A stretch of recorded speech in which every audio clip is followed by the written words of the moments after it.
Today we're here with the 2018 BMW HP4 Race owned by IMK, and we also have his 2021 BMW M1000RR, and we're going to be racing these bikes head to head today.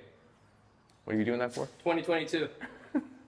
Oh, sorry, it's a 2022. My bad. I always think I always think Sao Paulo when I see 2022. That is a 2022, but they are the same models. In fact, from 2021 to 2024, they have the same exact engines, and when IMK or K raced this exact bike versus our shop 2023, both on pump gas, they were neck and neck up to about, I'd say 180, probably 180 miles per hour, neck and neck. So this race will be to see what is the king, BMW's Halo bike of today or BMW's Halo bike of 2018. Now, this HP4 Race is a very special bike.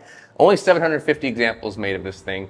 Has extreme race parts from the factory. Now, the M1000RR is the same. It has a lot of what I would call race parts that aren't ready to race. So you have forks, you have a rear shock, everything's manual and adjustable, but you probably want to throw that stuff out and get some new stuff on there. It even has the Nissan calipers on it as well. Whereas this bike has full Öhlins forks, TTX rear shock, and we're talking even a monoblock Brembo caliper that would make Valentino Rossi blush. This bike is set from the factory, done. It even has a full carbon frame. And if we compare this against the 2018 model of the S1000RR, this frame weighs 8 pounds, over 8 pounds less, at 17 pounds for the frame itself versus the 2018 S1000RR, which is the standard. The engine itself also got some major upgrades. They claim 215 horsepower from this engine on the HP4 Race. To make that power, we're talking titanium rotating assembly, or forged pistons. It's got a full world superbike engine in this thing that's a little bit tuned down. The bike also comes with RCK, which is BMW's race calibration kit, and comes tuned from the factory. This is a full race bike ready to go. Now, of course, right now it's ready for pump gas. So we're running pump gas versus pump gas on both of these bikes. In fact, some interesting stuff here. I'll put the dyno up of what the 2018 S1000RR looks like versus the 2018 HP4 Race, and you can see the power numbers there. Now, if we want to get the 2018 S1000RR, much like this bike, we can take out the specialized air box that is for the HP4 Race, put it onto a 2018 S1000RR. They almost make the same power curve and about the same power. Kind of the same thing you see with the 21 M1000RR and the 21, let's say, S1000RR. You take the air box out of that, put it in there. It has kind of the same power curve at that point. But also the 2021 M1000RR, we're talking about a fully forged piston with 2 piston rings, a titanium rotating assembly. It makes it rev fast. This is also a very special bike, the M1000RR. So it's going to be interesting to see, especially with the shift cam technology BMW's added since the induction of this bike, how it performs against the HP4 Race. So that's what we're here to find out today. All right, so we're here at the gas station gassing up with the bikes. A couple things I forgot to mention, of course. Now, the total weight for that bike is 377 pounds, they claim wet. That means fully fueled, fluids and everything. Kay says he's made it a little bit lighter. So we'll say a little south of 377 pounds. This right here is north of 420 in stock configuration, but drew the mods case, put on all the carbon, different parts, took a lot of weight off the bike. I'd say it's a little north of 410 pounds. Now what's crazy about that bike is everything is race configured, including the Sutter swing arm, where this has a stock swing arm on it as well. But even on this bike, they pulled off the powder coating because it pulled off a couple grams. So they care about weight on this thing too, but that's the ultimate. Of course, the HP4 Race sticker was over $80,000. This right here, about $40,000. So about half the price. And we'll see how they do. I know we've done a lot of comparisons where we, there's probably been a million comparisons of this bike on the track versus this bike on the track, but straight line, I don't see a whole lot of those comparisons. Interesting, because they do make power. They do make a lot of power. It'd be interesting to see which one's the faster of the two, because we have downforce in this one, not a whole lot of downforce on that one. Got the wings here, no wings there. So we'll see how this kind of works while we're going through the gears, straight line.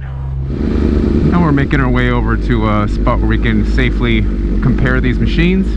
They're both fully fueled right now, so there's no difference in weight there. Kay and I are very similar weights and heights actually, so even our tuck and everything should be very similar. He is a very capable person on a bike, especially in a straight line. Now Kay's bike of course comes on a full slick, so he's racing on a full slick today, whereas I have a street tire. Now the full slick will slow it down a little bit just because of the soft compound versus the harder compound on my street tire here. And you can see see we're dealing with very high IETs today. We have the relocator kit on this thing. It's reading 96 degrees or 94 right now that we got some air going through it now. So that means we're going to be reducing some power to these bikes. And here we've got a MV Agusta F3, and we've also got an Aprilia back there. So there'll be some good comparisons as well. Now I've definitely seen an HP4 Race, but not really in a straight line. Keep in mind, this bike is fully bolted with our components and tuned by us. That bike, the HP4 Race, is tuned by BMW. We haven't touched that one yet.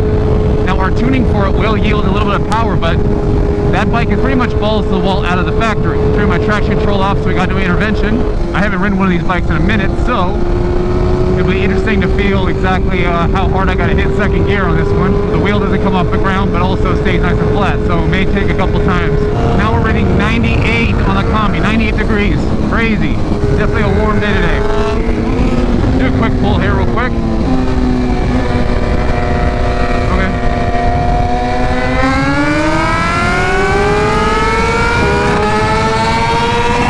It's walking away. You can see his bike is walking away slowly up top. It is just creeping away on me.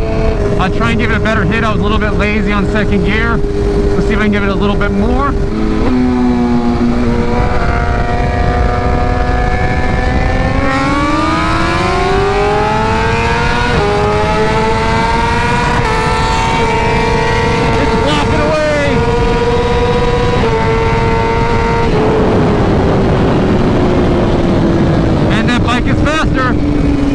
That bike is faster. It's just doing this. You're just doing this. I'm reading 100 degree IETs, 100 degrees. That's pulling a lot of power out of this thing right now to keep it safe. Now that bike over there doesn't even have cooling fans, just so you know. No cooling fans to keep the engine cold. It has to keep running. There's also no kickstand. If you ride this bike around in public, you have to take the kickstand with you in a backpack so you can actually put it at a stand somewhere, because there's no stand for that bike. There's nowhere in the frame you can even add a stand to it. Now the power here, I'm giving it everything in second gear. The tire's not coming off the ground, which means it is pulling so much power out of the bike right now. So much power. 102 now. 102. This kills the power of the bike, guys. If this bike was 60 degrees, 70 degrees, performs so much better. So much better. Go.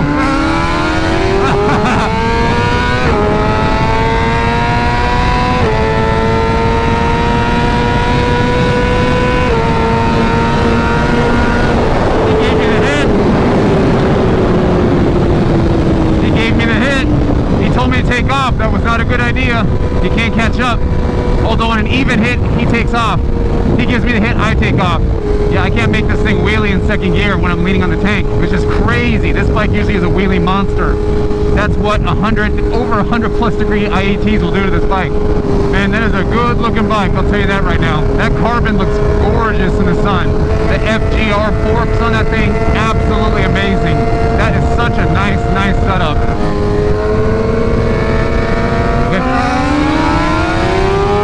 He gave me the hit again. Let's make it proud. Come on, BMW. No!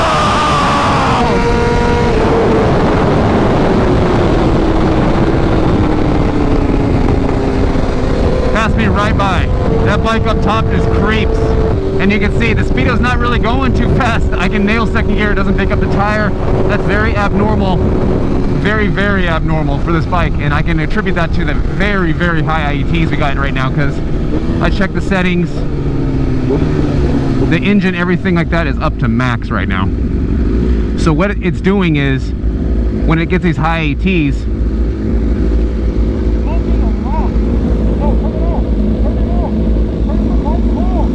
oh, what the fuck?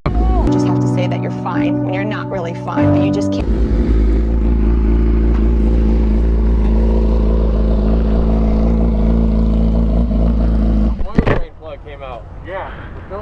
It did it mid-pull. That's why I was like... Oh, no way. Mid-pull, yeah. It came out. Oh, the oil drain plug came out of the bike. The filler. No, the filler cap. Oh, the filler cap right here. Oh, the filler cap. Oh, my God. Oh, no, the filler cap came out, which means I'm drenching oil. The bike's drenching oil. I thought the motor blew. No. That's what I saw because mid-pull, it just went smoke cloud. I was like, Oh no. Well, it's just shooting out of here, which means it didn't lose a crap ton of it. just a little bit, dude. It was like barely any smoke. Like, Okay, good. Must not have been tight enough, that's all. You gotta put those things on pretty tight. Or I can wait with the bike if you guys need. like, turn it off. Oh, you guys have it on camera? You guys have it on camera?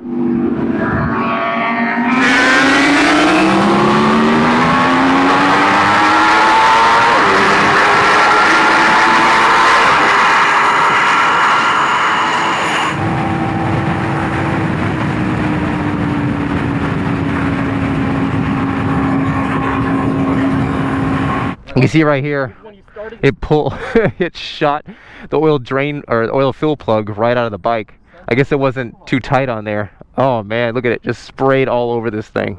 Now look, you can see right here, we've got plenty of oil still, plenty of oil in the bike, more than enough actually. He overfilled it anyway, so. Yeah, let's get it off the road. I'm just gonna push it on the sidewalk over here. Just grab your bike, man. I want that thing out in the open. What a mess. Oil drain plug completely came out. It's I think it's 107 right now. It's ridiculous temperature. We're in the canyon. So we're gonna wait for Kay to get back here. Look at this thing, what a mess. But like I said, oil, still got plenty in there. It's just the fill plug, it didn't explode. When I got off the bike, they're like, turn it off, they're screaming. I was like, oh no. But yeah, just the oil fill plug. Oil all over the bike, what a mess that's gonna be. Kay has massive OCD like me. This is just you gotta pull the parts off the bike basically, get it all nice and clean. What a mess. But yeah, we're not gonna ride it anymore because it needs an oil fill plug. Obviously it's gonna spray oil everywhere. It's on my leg, on my shoe, it's on pretty much everything here. So we're just gonna wait here and wait for them to get back. I can take my gear off so I don't get heat stroke. Well, we could probably ride it back. I got nothing to stuff in that hole right now. It's just a barren hole at this point. So we're just gonna have to wait for them to come back, load the bike up on the truck, and then once that's done, get her back to the garage and put some towels under her while we go have some lunch. All right, so we got Jose here to the rescue. Gonna load this thing up. Kay, like I said, just as OCD as I am, so I'd have a conniption if this was my bike. This is gonna be a nightmare. It gets in everything. Like when the oil does that and just sprays out like that, it gets in literally every little nook and cranny of the bike. Like even just, you have to pull the cover off and everything just to get in between here. All right, we're back here at the garage. Got the bike unloaded, she's safe. Gonna need some steel wool, clean all that off. It burned onto the exhaust. You can see it's nasty. Tried all the wiping, you can see there's even still drips coming down here. Oil takes forever to clean off stuff, it's crazy. All right guys, on the way back home here, that was an interesting day. Haven't had a oil fill plug actually fall off in the middle of the road before, so I think Kay's at home right now busy cleaning the oil off the bike, which is going to be a nightmare. That oil gets into everything. I mean, even with the fill plug, you got to consider there's a lot of pressure in the engine itself. It pushes up on that oil fill cap, and then if the vibration of the engine, if it's not installed properly after an oil change or you put oil into it, it will eventually just push off the thing, as we saw there in the video. Now luckily, looking at the oil level and everything, it didn't get below operating level, so we still had plenty of oil in the bike. It just kind of blew out kind of the excess at the top there. Not a big deal, and honestly not going to hurt the engine whatsoever. It's just going to, you know, be nasty to clean off. Again, you guys go before every single ride, do a pre-ride checklist, check your chain, check your oil level, check your oil fill plug apparently, check your tire pressure, check pretty much everything you want to check. Your blinkers are working, you got fuel in there. Everything that's essential, check it before you ride so something like that doesn't happen. Because that was just silly. Someone put some oil in there and just didn't bother tightening that plug all the way, and that's exactly what happened. Now, as far as the results go, the day being so hot, and I'm in the truck right now going home, and it's 107 it's reading right now in the truck. It is a ridiculous amount of heat out there, to the point where the M1000RR would not wheelie in second gear, and I've never seen that before. So a lot of heat affected the bike quite a bit, and you get those really high IETs. That's why the bike starts feeling slower. Imagine if you're going to the track and you're doing a 20-minute session like that. It needs to keep the bike safe, so it pulls a lot of power out of it to make sure that you're not hurting the motor. There's a lot of safeties built into the bike, and that's one of them, where if the temperature gets really high, it starts to knock a little bit, it goes to lower ignition tables. Even just the heat itself will lower ignition tables just to keep the bike nice and safe, and that's normal. I'd like to do that race again, but in a like 70-degree, you know, day or night or something like that, or evening, instead of just this insane amount of heat, because I think that's what gave the advantage possibly to the HP4 Race, or maybe not. Maybe we'll see the same exact results on a cooler night. That bike is about 30 plus pounds lighter than the M1000, so that's a big help too, especially on that top end of the bike. And that's where Kay was coming around me. On the low end of the bike, that shift cam was doing a little bit of work and it was keeping in front of him, but as soon as we got to the top end, we started getting some speed into the bikes, he just started walking away from the bike. So interesting results and a fun little race there. I haven't seen HP4 Race actually race an M1000RR before, so cool racing regardless of the results, and we'll try it again, maybe some cooler days, and that's it. I'll see you guys in the next one.